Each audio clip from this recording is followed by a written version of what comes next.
গ্রাম সম্বন্ধে নীলাম্বর চক্রবর্তী হয় আমার চাচা, আর সেই নীলাম্বর চক্রবর্তীর তো নাতি হলো নিমাই, আর সেই সম্বন্ধে নিমাই হয়ে গেল আমার ভাগ্নে। কিন্তু আপনারা যে বলে উঠলেন ওই নিমাইয়ের জন্য এই নবদ্বীপে বাঁচা দেয়, নিমাই কিনা শুধু হরিনাম করে পাগল করে দিচ্ছে সকলকে, কিন্তু আমি যে নিমাইকে জানি সে তো পণ্ডিত, সে তো কোনো ভুল করতে পারে না। আর আপনারা নালিশ জানাতে এলেন আমার কাছে নিমাইয়ের নামে, বলে কেন? বলে হুজুর, আপনি যতক্ষণ না নিজের চোখে দেখবেন ততক্ষণ পর্যন্ত বিশ্বাস করবেন না। বলল বেশ, আমি তো আমার ভাগ্নেকে চিনি, জানি, আমি জানি ওই নিমাই হলো সেই পরমেশ্বর ভগবান অনাদিরাদি গোবিন্দ সর্বকারণ কারণম কৃষ্ণের অবতরী।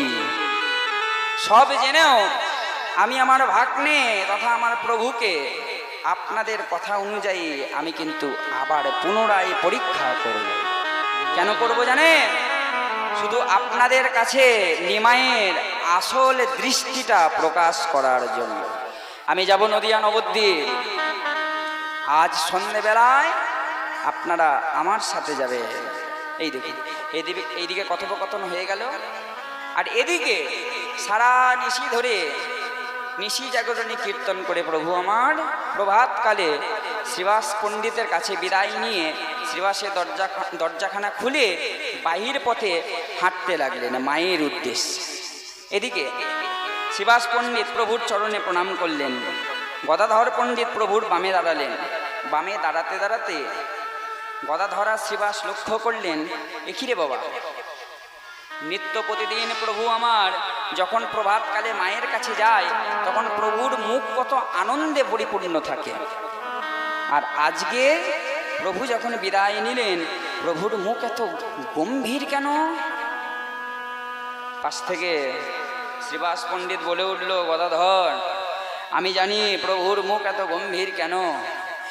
ভেবেছিলাম এই নবদ্বীপের মাঝে আর কোনো পতিত নেই, কিন্তু আমার প্রভু যখন যখন তার মুখ গম্ভীর হয়, যখন যখন গম্ভীরতার মধ্যে প্রভু যান, তখন তখন বুঝে নিতে হবে প্রভু কোনো পতিতকে উদ্ধার করবে।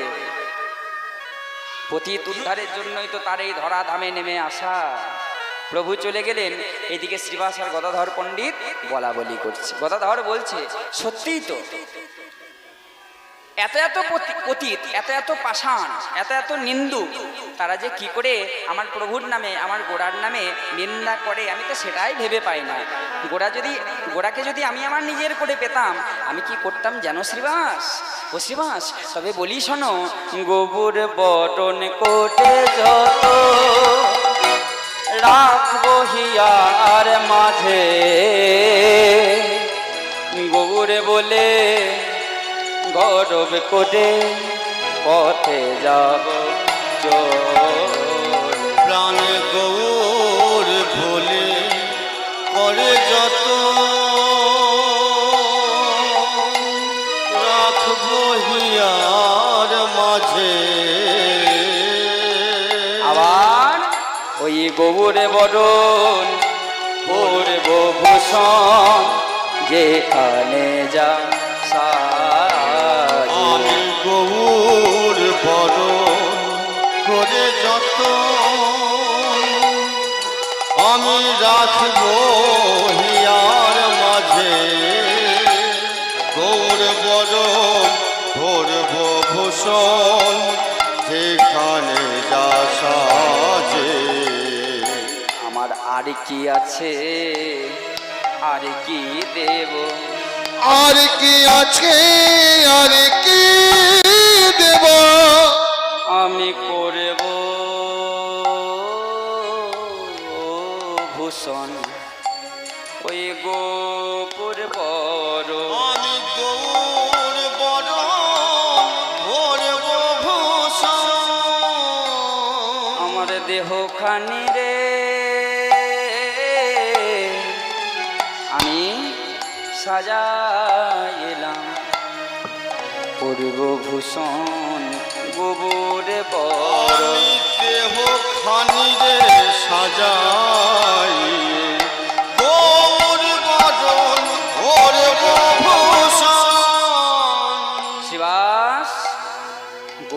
যদি আমি আমার নিজের করে সবসময় রাখতে পারতাম, ওই গৌর বরণ গৌর অঙ্গ কান্তিকে আমি আমার নিজের অঙ্গে ধারণ করতাম, আর ওই ধারণ করে তাকেই আমার সর্বস্ব জ্ঞানে তার কাছে আমি আমার নিজেকে সমর্পণ করতাম। আরো কি করতাম জানো শ্রীবাস? গোবর বরণ ফুলের ঝাপা নটন বাঁধিব চুলে,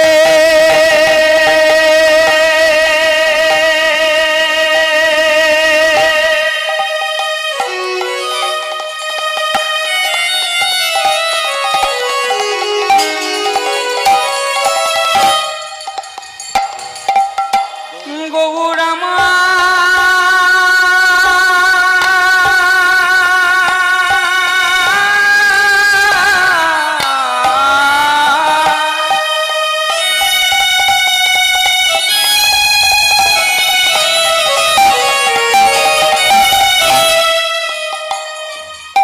গৌরামা গৌরামা গৌরামা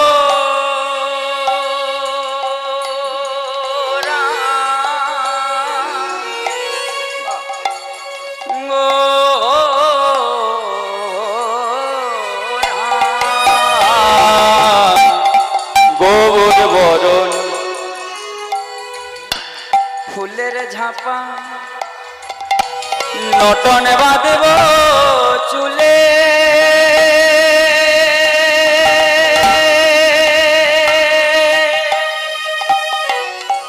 প্রাণ গোবর বলে গরব করে আমি পথে যাব চলে।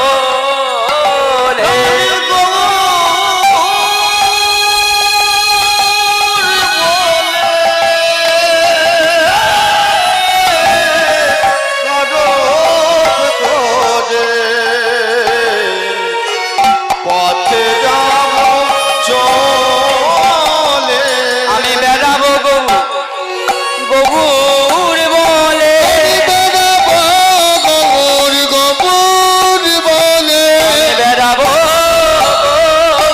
গবুর বলে, গৌর বলে, আমার দেহ খানি রে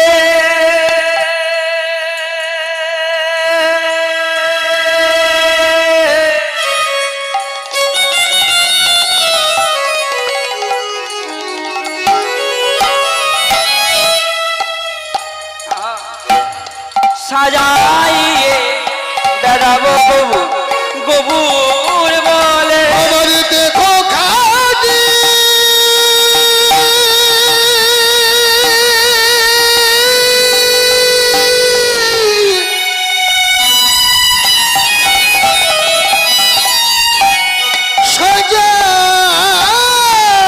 সাজাইয়ে আমি বেড়াবো গবু, আমি গোবর বৌদি। শুধু গৌর গৌর বলে বেড়াবো শ্রীবাস? না না, আমি কেঁদে কেঁদে কেঁদে বেড়াবো, আমি কেঁদে কেঁদে হেসে বেড়াবো, আমি কেঁদে কেঁদে বেড়াইব, আমি কেঁদে কেঁদে বেড়াইব, ওই গৌর নামে জগৎ মাতাবো, আমি কেঁদে কেঁদে কেঁদে বেড়াবো, ওই গৌর নামে জগৎ মাতাবো, কেঁদে কেঁদে কেঁদে বেড়াবো, ওই গৌর নামে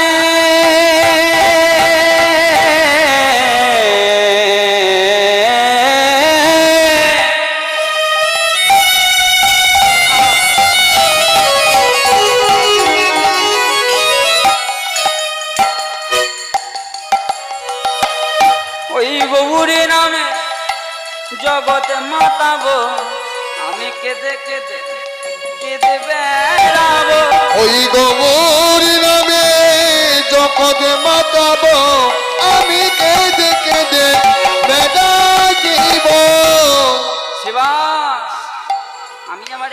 কাঁদবো না, আমি কেঁদে জগৎ কাঁদাইব। আমি কেঁদে জগৎ কাঁদাইব। আমি কেঁদে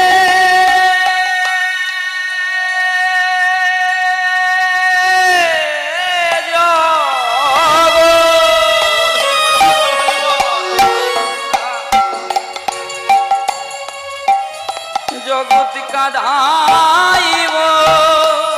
আমি কেঁদে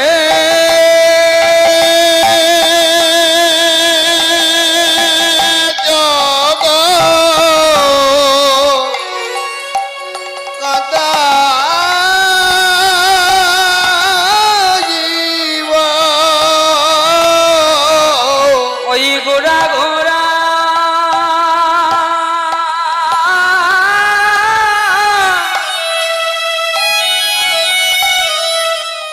গোরা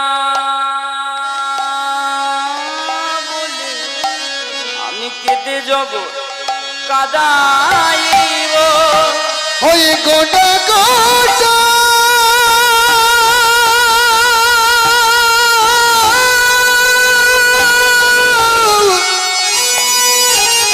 গোটা বলে আমি কেঁদে যাব আদাইব। ওই প্রেম বন্যা জগৎ মাতাব হাগবুর তোমার গোলাম বলে। জগৎ মাতাবো আদবুর তোমার হলাম বলে। জগৎ মাতাবো আদবুর তোমার হলাম বলে। জগৎ মাতাবো হাগবুর তোমার গোলাম বলে। জগৎ মাতাবো হাগবুর তোমার গোলাম বলে।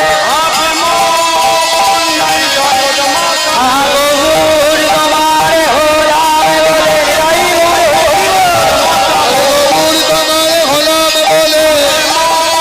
জগৎ মাতাবো আমি কেঁদে যাব আশা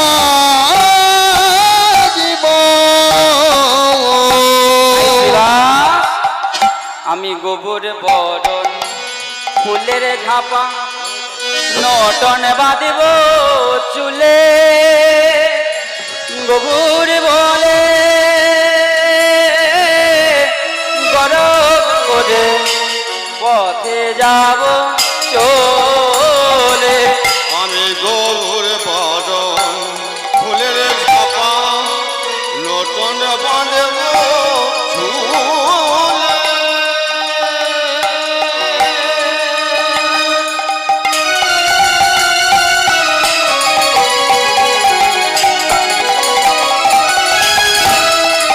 হ্যাঁ গৌর বলে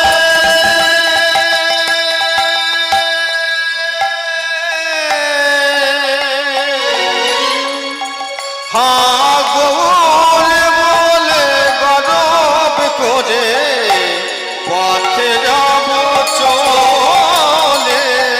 আচ্ছা ও গদাধর, এই যে গৌড় বলে গরব করে পথে পথে চলে বেড়াবে, যাদের চোখ আছে তারা তো দেখতে পাবে, কিন্তু যাদের চোখ নাই তারা কিভাবে পাবে? বলে আচ্ছা তাদের জন্য একটা ব্যবস্থা আছে। যাদের চোখ নাই তাদের হাত তো আছে, তারা যদি আমাকে একবার আলিঙ্গন করে সেই ব্যবস্থা আমি করে রাখবো। কেমন করে জানো? গোবর বরণ গোরচনা গোবর লিখব গায়। গোবরে বলে জীবন যৌবন সমর্পিব পায়। প্রাণে গৌর বলে গোরচনা আমি গৌরে লিখব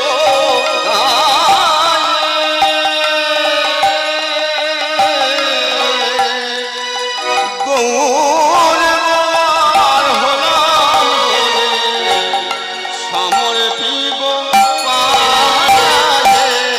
আমার আর কি আছে, আর কি দেব? আমার আর কি আছে, আর কি দেব? ওই ববুর নামে জগৎ ভাসাইব, আমার আরে কি আছে, আরে কি দেব। ওই গোবর নামে জগৎ ভাসাইব, আর কি আছে, আর কি দেব। আচ্ছা, তাহলে সুভাষ বুঝলে, আমি আমার সারা অঙ্গে গৌর নাম লিখে দেব।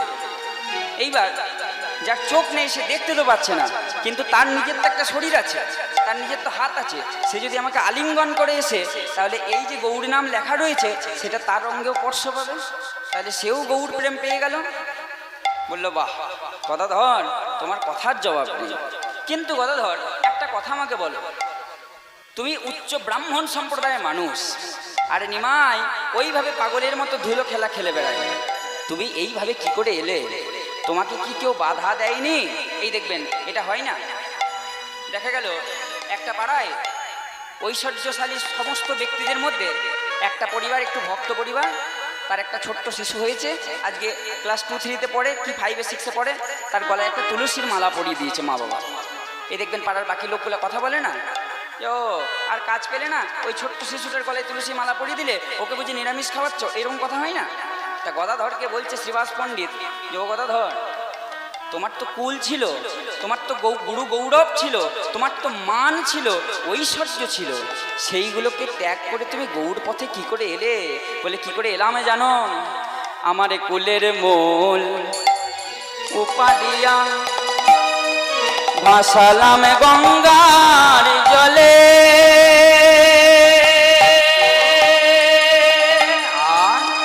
লোচন ভালে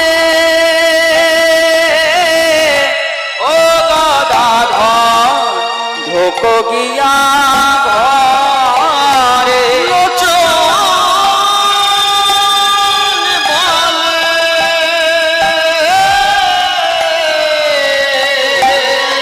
ও গদাধর ভোকরিয়া ঘরে। তোমরা সবাই গৌরী নামে জয় রাও হেরে, নামে জয় দাও গো, গৌরী নামে সবাই জয় রাও হে, নামে সবাই জয় দাও গো। গৌরী চরণে প্রণাম করে গৌরী নামে জয় রাও হে। ওই গৌর চরণে প্রণাম করে, গৌর তোমার ওরায় বলে, প্রণাম করে, গৌর চরণে প্রণাম করে, গৌর তোমার হলাম বলে, গৌরের চরণে হয় দাও গো। এই দেখুন আজকে শ্রীবাস পণ্ডিত গদাধরের এহেন কথোপকথন এখানে শেষ হল।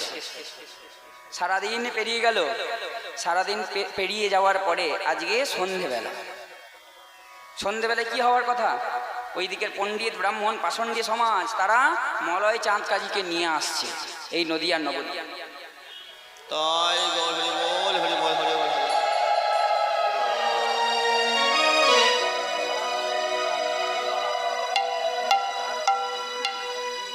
আচ্ছা ঠিক আছে ঠিক আছে, হরি বল হরি বল। জয় নিতাই জয় নিতাই। আচ্ছা এখানে একটা কথা বলি, আমি প্রথমেই সনাতন ধর্ম অবলম্বনকারী বলেছিলাম, এরপরে যদি আরেকটি পদ্ধতি আমরা সরিয়ে দিই, যদি আমরা শুদ্ধ বৈষ্ণব পদ্ধতিতে যাই, বর্তমানকালে এমন কীর্তনিয়ার তো বাজারে অভাব নেই, যারা দেখবেন মালা চন্দন তো করেই না, আর মানে কীর্তনে আসলে এসব আবুল তাবুল কথা এগুলো বলে শুনছি, আমরাও তো শুনছি, আমরাও কিন্তু আনন্দ দিই মানুষকে, আমরাও কিন্তু আলাচালা কথা দু একটা বলি যেগুলো বলা যায়, যেগুলো কীর্তন আসলে বলা যায়, কিন্তু এমন এমন কিছু কথা আছে যেগুলো কিন্তু বলা উচিত নয়, অন্তত কীর্তনে আসলে দাঁড়িয়ে। তার জন্য অন্য সভা হতে পারে, অন্য জায়গা হতে পারে, কীর্তনে আসলে তো সেগুলো উচিত নয়। তো জয় নিতাই, আজকে এই যে আমরা ভক্ত হই, বৈষ্ণব হই বা না হই, অনেকজনা বলে দেখবেন, অনেক গুরুদেব এটা বলেন যে যদি ভক্ত না হতে পারো, যদি বৈষ্ণব না হতে পারো, তাহলে তুলসীর মালা নাকি পরা যায় না, বলে না? অনেকজনের কাছে এটা শুনি। তুলসী মালা, আমি এক্ষুনি যেটা উদাহরণটা দিলাম, তুলসী মালা যদি কেউ পড়ে দেখবেন আরও 10 জন পাশের মানুষ তার ভয় দেখিয়ে দেয়, যে তুলসীর মালা পড়িস না রে বাবা, তুলসীর মালা পড়লে অনেক কিছু পালন করতে হয়, সেইগুলো যদি পালন না করিস তাহলে উল্টে গিয়ে পাপ হয়ে যাবে। এই দেখুন, একেই তো নেগেটিভিটিতে ভর্তি পৃথিবীটা, তারপরে যদি আবার এইরকম কথা বলে দিল তাহলে তুলসীর মালা হয়েই গেল শেষ। কিন্তু সত্যি কথা বলছি বাবা, একবারটি মায়াপুরে যান, একবারটি নবদ্বীপে যান, এটা একটা বাস্তব কথা। এই খুব ছোট্ট আলোচনা দেখুন বলে দিচ্ছি, দেখবেন। ধরুন আপনার পাশের বাড়ি মায়াপুর বেড়াতে গেছে, মায়াপুর নবদ্বীপ বেড়াতে যাওয়ার পর বাড়িতে ফিরে এসছে। বাড়িতে ফিরে এসেই কীরকম কথা বলে দেখুন। এসেই প্রথমে বলবে, বাপরে বাপ তুই তো গেলি না, কি দর্শন মিস করে গেলি তুই, কি ঠাকুর, কি মূর্তি, এমন মূর্তি দর্শন করলে যেন মনে হয় যে ওই মূর্তি ওখানেই থেকে যায়, ওই মূর্তিই দর্শন করে যায় সারা। তারপরে বলবে সন্ধ্যা আরতির কথা, ওই ইস্কন মন্দিরে সন্ধ্যা আরতি দর্শন করলে মনে জুড়িয়ে যায়, মন প্রাণ যেন একবারে ওইখানেই আকুলিত ব্যাকুলিত হয়ে যায়। তারপরে এবার আরেকটা কথা বলবে, এত সব কিছুর মাঝে কত রকমের বাবাজি দেখলাম, সাদা চামড়ার বাবাজি, কালো চামড়ার বাবাজি, নীল চামড়ার বাবাজি, আর সবার গলায় একটা করে তুলসীর মালা, হাতে একটা করে নামের ঝোলা, আর সবাই শুধু বলছে হরে কৃষ্ণ হরি বল, হরে কৃষ্ণ হরি বল, বলে না? কেউ বেড়াতে গেলে দেখবেন পাশের বাড়িতে এসে কিন্তু এই কথাগুলো আলোচনা করে। কিন্তু একবার ভেবে দেখুন তো, আমরা বাঙালি হয়ে বাঙালির ভগবানের কাছ থেকে ঘুরে এসে আরেকজনকে এই কথাগুলো বলছে, মানে নিজের গালে নিজের চড় মারা হয়ে যাচ্ছে না? গৌর আমাদের ঘরের ভগবান, সে আমাদের নিজেদের দেবতা। আমি কৃষ্ণের কথা বাদ দিলাম, কারণ কৃষ্ণ এই বঙ্গভূমিতে আসেনি, রামচন্দ্র এই বঙ্গভূমিতে আসেনি, এসেছিলেন কিন্তু গৌর সুন্দর। তাহলে গৌর কিন্তু এই বাঙালির প্রাণ পুরুষ। তা সেই গৌর পথ অবলম্বনকারী আমরা যদি গৌরকে ভালোবাসতে পারি, অঙ্গে তুলসীর মালা ধারণ করাটা কোনো ব্যাপার নয়। নিতাই গৌর হরি বল। এবার এদিকে দেখুন, পাষণ্ডী সমাজ মলয় চাঁদ কাজীকে সঙ্গে করে সন্ধ্যাবেলায় নবদ্বীপের অলিতে গলিতে ঘুরে ঘুরে দেখছে যে নিমায় কতটা হরে কৃষ্ণ হরি নামে এই নবদ্বীপবাসীকে মাতোয়ারা করতে পেরেছে। প্রথম ঘরে যেই না গিয়েছে, সকলে মিলে মলয় চাঁদ কাজীকে বলছে, কাজী সাহেব হুজুর দেখুন, ওই দেখুন কেমন করে কৃষ্ণ নাম করছে। কোনো কোনো ঘরে হরি নামের রোল পড়েছে, হরি হরায় নম কৃষ্ণ যাদবায় নম, হরি হরায় নম কৃষ্ণ যাদবায় নম, যাদবায় মাধবায় কেশবায় নম, যাদবায় মাধবায় কেশবায় নমঃ। ওই গোপাল গোবিন্দ নাম শ্রী মধুসূদন, গোপাল গোবিন্দ রাম শ্রী মধুসূদন, গিরিধারী গোপীনাথ মদন মোহন, হরি গিরিধারী গোপীনাথ মদন মোহন, সবাই জয় রাও জয় রাম, জয় গৌর হরি বল, জয় রাও জয় রাম, জয় রাও জয় রাম, জয় রাও জয় রাও, ওই গিরিধারী মদন মোহনের জয় রাও জয় রাম, হরি মদন সবাই জয় দিলে জয়ী হবে, জয় হরি হরি বল। গিরিধারী মদন মোহন, গিরিধারী মদন মোহন, গিরিধারী মদন মোহন। জয় রাম জয় রাম। এই দেখুন, একটা ঘরে এইভাবে কীর্তন শুনতে পেল। মলয় চাঁদ কাজী বলল, শোনো আরো দু একটা ঘর দর্শন করি। আরেকটু এগিয়ে আরেকটা বাড়িতে, আরেকটা ভক্ত বাড়িতে যেই না দেখছে, সেখানেও দেখছে দুই একজন ভক্ত কি করছে, ওই তুলসী মন্দিরকে পরিক্রমা করতে করতে তুলসী আরতি করছে। কেমন করে? নম নম তুলসী কৃষ্ণ প্রেয়সী, নম নম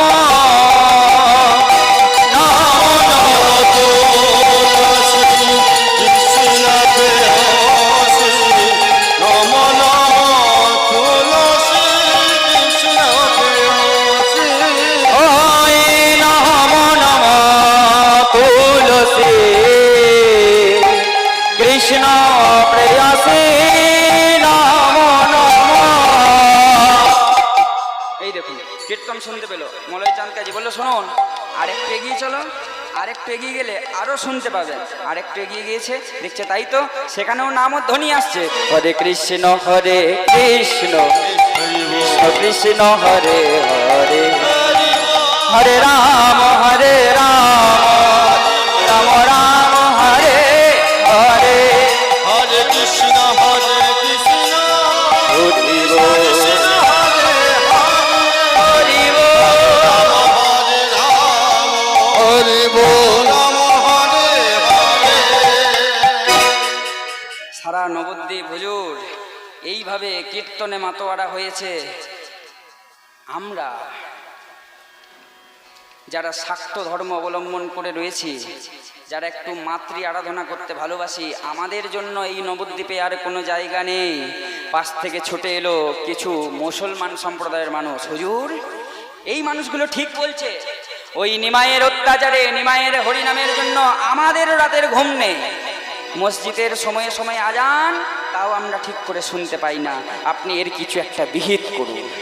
মলয় চাঁদ কাজী প্রভুর চরণে প্রণামে জানিয়ে বলে উঠল, প্রভু আমি জানি তুমি কে, আমি জানি তুমি কে, কিন্তু তোমার চরণে, তোমার চরণকে আশ্রয় করে আমি আজকে তোমাকেই পরীক্ষা করতে চলেছি। প্রভু তুমি আমায় ক্ষমা করো।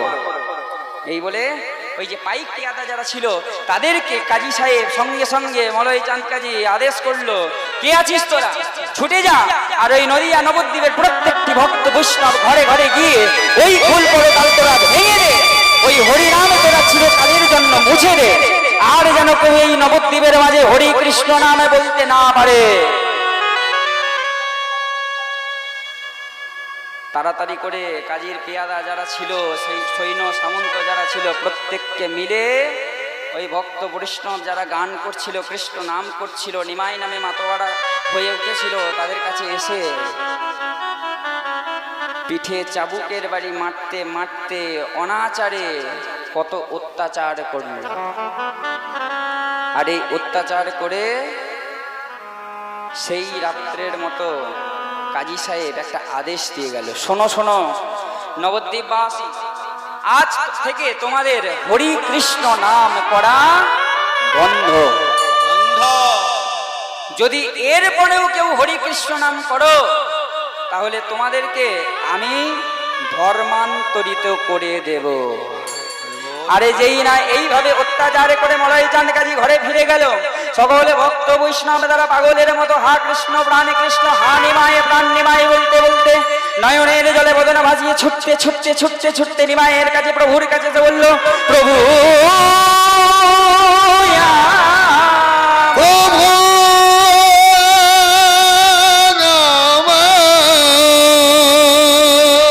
ওহে দয়া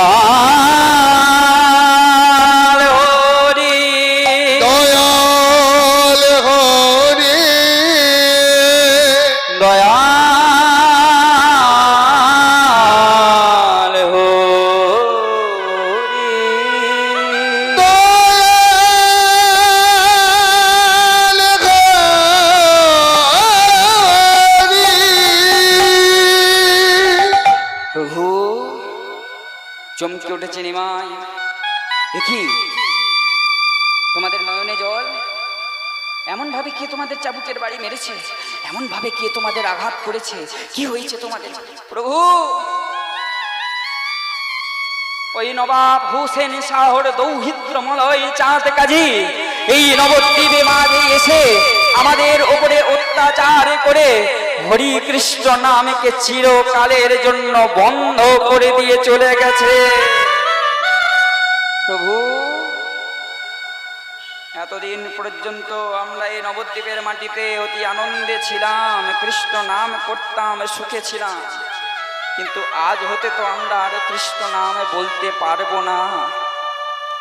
তাই আমরা কি স্থির করেছি জানো প্রভু, এই নদিয়া নবদ্বীপ ছেড়ে আমরা চিরকালের তরে চলে যাব। প্রভু না, তোমরা যদি চলে যাও তাহলে অমন করে প্রাণের মানুষের মতো, প্রাণ প্রিয়ের মতো আমাকে নাম শোনাবে কে, নাম শুনিয়ে সুখ দেবে কে? না না, তোমরা যেতে পারো না।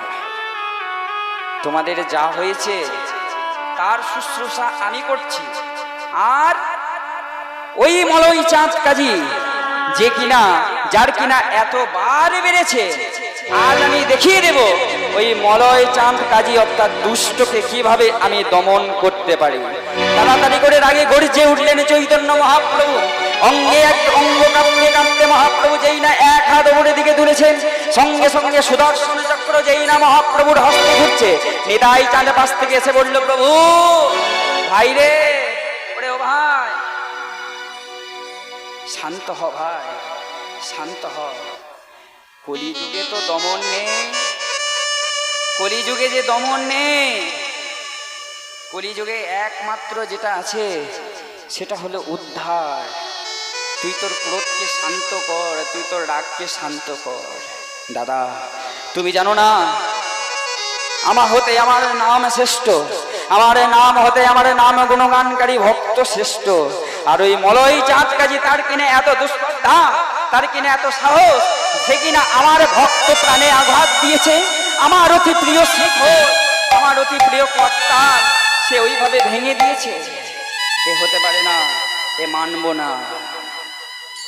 এই দেখুন, যদি ভক্তিগত দিক থেকে দেখা যায় তাহলে মহাপ্রভু এখানে কীর্তনকে ঠিক রাখার জন্য তিনি মলয় চাঁদ কাজীকে দমন করবেন।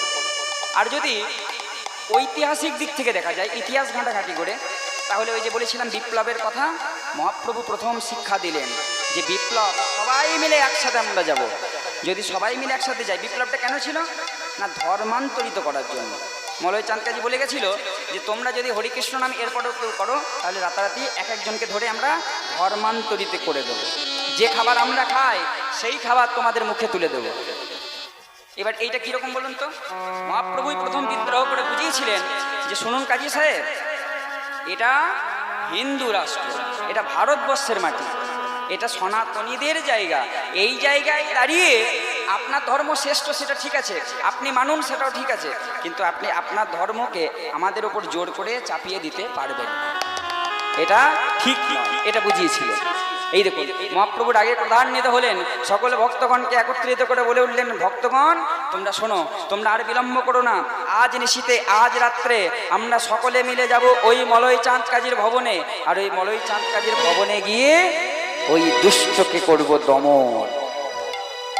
সব ঠিক হয়ে গেল। সকল ভক্তগণ প্রভুকে প্রণাম করে নিজ নিজ ঘরে ফিরে গেলেন। সকলে মঙ্গল ঘট পাতলেন নিজ নিজ দ্বারে। প্রভু আদেশ করেছিলেন যে রাতের অন্ধকারে আমরা যাব, সকলে হাতে করে একটা মশাল তৈরি করে নেবে। ওই মশালের আগুন জ্বালিয়ে আমরা যদি শয়ে শয়ে ভক্ত যেতে পারি, আশা করতে পারি মলয় চাঁদ কাজী সে এমনিই ভয় পেয়ে যাবে। সকল ভক্তগণ মিলে আজকে একত্রিত হয়ে তারা মশাল সাজাচ্ছে। কোনো কোনো ভক্তের সন্তান এসে বলছে, বাবা এই মশাল দিয়ে কি হবে? বলে কেন? ওই তো প্রভুর সাথে যাব। তুই যাবি? বলে হ্যাঁ যাবো, আমাকেও একটা মশাল তৈরি করে দাও। এই দেখুন সন্তানকেও একটা মশাল তৈরি করে দিচ্ছে। সকলে মিলে একত্রিত হয়েছে আজকে মহাপ্রভুর কাছে। প্রভু আমরা সবাই প্রস্তুত, চলুন আমরা গিয়ে ওই মলয় চাঁদ কাজীর দরবারে যাব। এদিকে গদাধর আর বিলম্ব করলেন না। মনের মতো করে এই যে প্রভু আজকে যাবেন, প্রভুর সুখে প্রভুর দুঃখে গদাধরই ছিলেন একমাত্র সঙ্গী। গদাধর কি করলেন? মনের মতো করে আমার গৌর সুন্দরকে সাজিয়ে দিলেন। সাজাই গদাধর জয় জয়। আচ্ছা আশা করি ওই খোল করতাল নিয়ে আসছেন পরবর্তী সম্প্রদায়। এইখানে গদাধর সাজানোর গান আর রইল না। প্রভু আজকে 4টে সম্প্রদায়ে বিভক্ত করে দিলেন ওই ভক্ত সমাজকে। শোনো, প্রথম সম্প্রদায় যাবে অদ্বৈত আচার্য। অদ্বৈত আচার্য হবেন মূল গায়েন। এরপরে দ্বিতীয় সম্প্রদায়, এই দ্বিতীয় সম্প্রদায়ের মূল গায়েন হবেন ওই হরিদাস। আর তৃতীয় সম্প্রদায়, এই তৃতীয় সম্প্রদায়ের মূল গায়েন হবেন শ্রীবাস। আর চতুর্থ সম্প্রদায়ে আমি আমার বামে প্রিয় গদাধরকে নিয়ে এবং ডাইনে আমার দাদা শ্রীপাদ নিত্যানন্দকে নিয়ে আমি যাব ওই কাজীর আঙিনার মাঝে। সকল ভক্তগণ আজকে এই দলকে দল একে একে নাম কীর্তন করতে করতে চলেছে। কত শত মশালে জ্বালিয়ে ওই নবদ্বীপের পথ আলোকিত করে আজকে এই দেখুন একটু ছোট করে দিই। প্রভু আজকে অদ্বৈত আচার্য আজকে দেখছেন যে আমি কাকে দর্শন করছি, এ তো মহাপ্রভু নয়, এই যে স্বয়ং ত্রেতা যুগের রাম, তাই তিনি রাম নাম করছেন। এরপরে সম্প্রদায় হরিদাস, তিনি মনে মনে দর্শন করছেন কি এ তো চৈতন্য মহাপ্রভু নয়, এ তো স্বয়ং ব্রজের কানু, ব্রজের কৃষ্ণ, তাই তিনি কৃষ্ণ নাম করছেন। শ্রীবাস পণ্ডিত তিনি হরি হরি রব করছেন।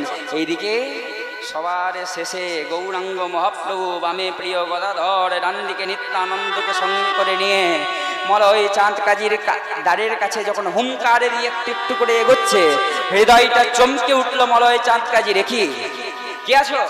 কে আছিস তোরা? তাড়াতাড়ি করে দেখ এটা কিসের আওয়াজ? কাজী সাহেব, যে নিমায়ের হরি কীর্তন আপনি কাল রাত্রে বন্ধ করে দিতে গেছিলেন, সেই নিমাই তার দলবল সঙ্গ পার্শ্বদ সকলকে নিয়ে সঙ্গে করে আসছে আপনাকে আক্রমণ করবে বলে। ভয় পেলেন কাজী সাহেব। কে আছিস? পেয়াদা পাইক, তোরা তাড়াতাড়ি করে যা, যতজন লাগে ততজন মিলে যা, গিয়ে ওই নিমাইকে বাধা দে, তারা যেন আমার এই ভবনের মাঝে প্রবেশ করতে না পারে। পাইক পেয়াদা যারা ছিল তারা একে একে আসছে, আর এসেই মহাপ্রভুর ওই রূপ, মহাপ্রভুর ওই তাণ্ডব রূপ দর্শন করে তারা নিজেরা নিজেদের যে লাঠি হাতে এনেছিল সেই লাঠি, তাদের হাতের লাঠি ঘুমে পড়ে যাচ্ছে। পাইক পেয়াদারা নিজেদের মধ্যে বলা বলি করছে, আরে এ কি আল্লাহ নাকি এ ভগবান, নাকি ওই নিমাই, নাকি কোনো সাধু, নাকি কোনো বাবাজি, নাকি সেই ভগবান? ও কি বলছে? ও যদি কৃষ্ণ নাম করতে পারে, ও যদি কৃষ্ণ বলে কাঁদতে পারে, তাহলে আমরা কি কৃষ্ণ বলে কাঁদতে পারবো না? বলে কি করে কাঁদবি? আগে দেখ ওরা কি করছে, আগে ভালো করে বোঝ ওদের ভাষা। বলে কেন? ওই তো যিনি স্বয়ং চৈতন্য মহাপ্রভু, তিনিই তো বলছেন, তিনিই তো গাইছেন, এ মনে লাগু রে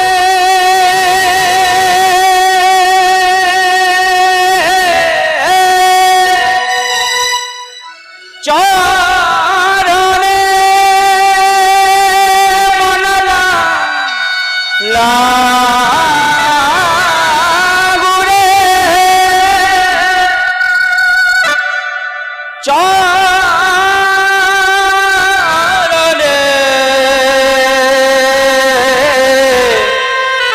মন লাগু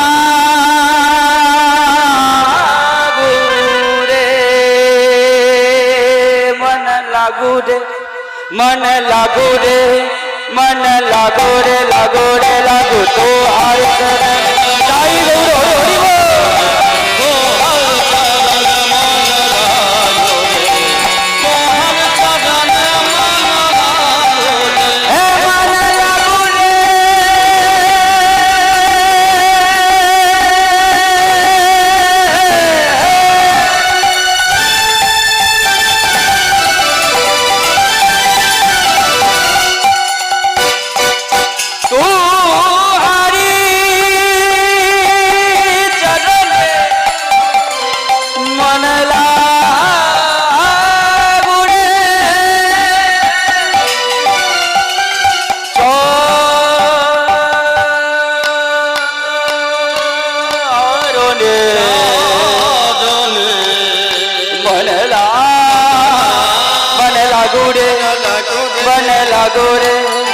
मन लागो रे लागो रे लागो।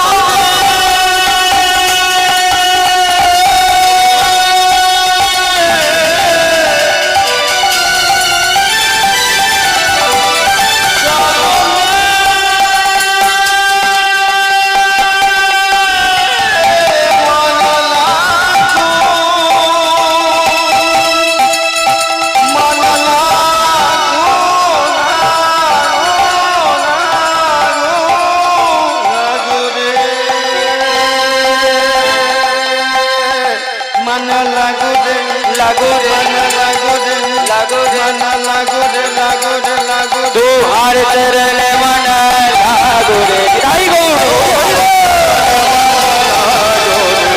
तुहार चरण लागो रे तुहार चरण मन लागो रे तुहार चरण मन लागो रे तुहार चरण मन लागो रे तुहार चरण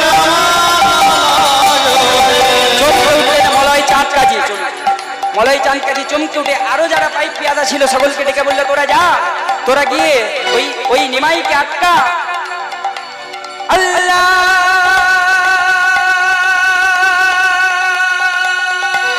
আকবার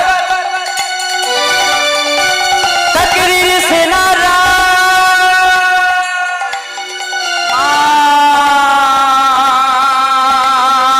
মার মার মার মার রবে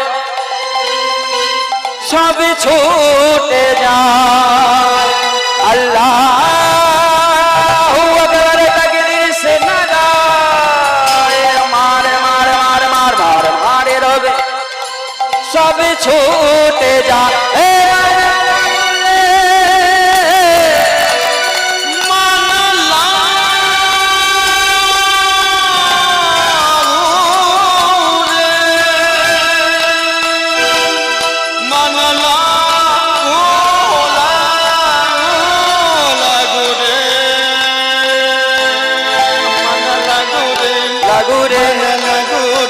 ठाकुर লাগো রে লাগো রে লাগো তোমার চরণ মন লাগাই গৌর হরি বল। চরণ মান লাগো রে দোহাই চরণ মান লাগো রে দোহাই চরণ মান লাগো রে দোহাই চরণ মান লাগো রে।